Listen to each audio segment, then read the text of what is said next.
Bismillahirrahmanirrahim. Assalamualaikum warahmatullahi wabarakatuh. Perkenalkan, nama saya Bima Razani Santoso dari kelas 9I absen 8. Hari ini saya akan mereview novel yang berjudul Ayahku Bukan Pembohong karya Terlie.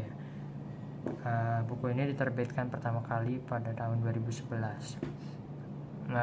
Hari ini saya akan mereview novel ini menggunakan metode AI, yaitu alasan, isi, dan hikmah. Alasan saya membaca buku ini adalah karena buku ini direkomendasikan untuk dibaca oleh ibu saya, dan alasan lainnya karena saya memang sudah menyukai buku karya karangan Terlie sejak dulu karena bahasanya mudah dipahami. Isi dari cerita ini diceritakan awalnya ada seorang anak bernama Adam. Adam ini berasal dari keluarga yang biasa-biasa saja. Ayahnya pegawai negeri tingkat menengah dan ibunya seorang ibu rumah tangga biasa.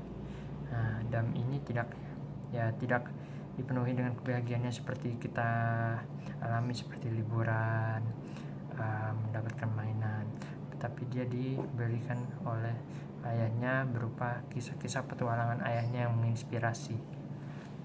Seperti ayahnya juga menceritakan bahwa ayahnya mengunjungi suku penguasa angin yang dapat mengendarai layang-layang raksasa dan juga mengunjungi lembah Bukhara, dan ayahnya ditawarkan memakan apel emas. Bahkan ayahnya juga menceritakan kepada Adam bahwa ia bersahabat dengan sang kapten. Sang kapten adalah pemain sepak bola idola yang diidolakan oleh Adam. Singkat cerita, Adam tumbuh besar menjadi remaja dengan cerita-cerita tersebut, dan dia bahagia. Tapi ketika mulai beranjak remaja, Adam mulai diliputi oleh banyak rasa ingin tahu akan kebenaran cerita tersebut. Saat remaja dia dikirimkan oleh orang tuanya ke Akademi Gajah, kayak asrama gitu. Di suatu perpustakaan dia menemukan buku, dan bukunya berisi cerita yang sama seperti yang ayahnya ceritakan. Saat itu ia mulai meragukan, tidak mempercayai akan cerita ayahnya. Setelah lulus dari Akademi Gajah, diisukan ibunya koma dan masuk rumah sakit, dan pada akhirnya meninggal dunia. Sejak ibunya meninggal, dia mulai tidak mempercayai cerita ayahnya dan mulai membenci ayahnya. Lalu dia pun menempuh kuliah jurusan desain arsitektur gitu.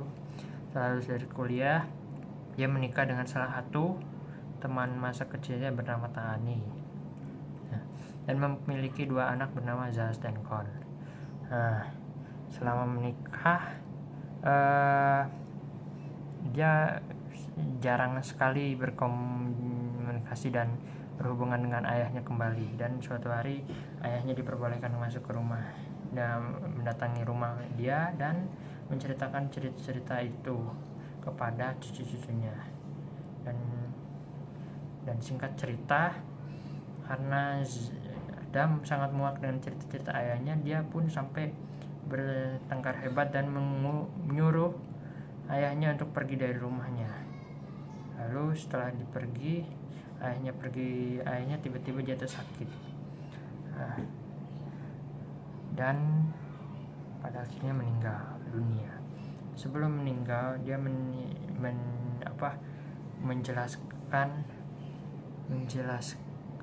kepadanya pertanyaan yang tidak dimengerti oleh Adam selama ini. Bagaimana ibunya bisa bahagia kalau misalnya ibunya adalah artis yang terkenal pada zaman dahulu.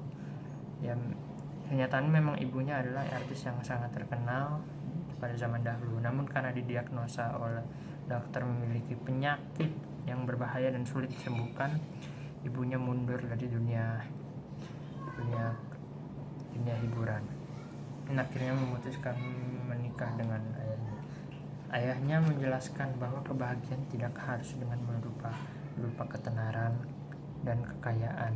Bahkan seperti ibumu sudah bahagia memiliki keluarga, membentuk keluarga, memiliki anak baik sepertimu.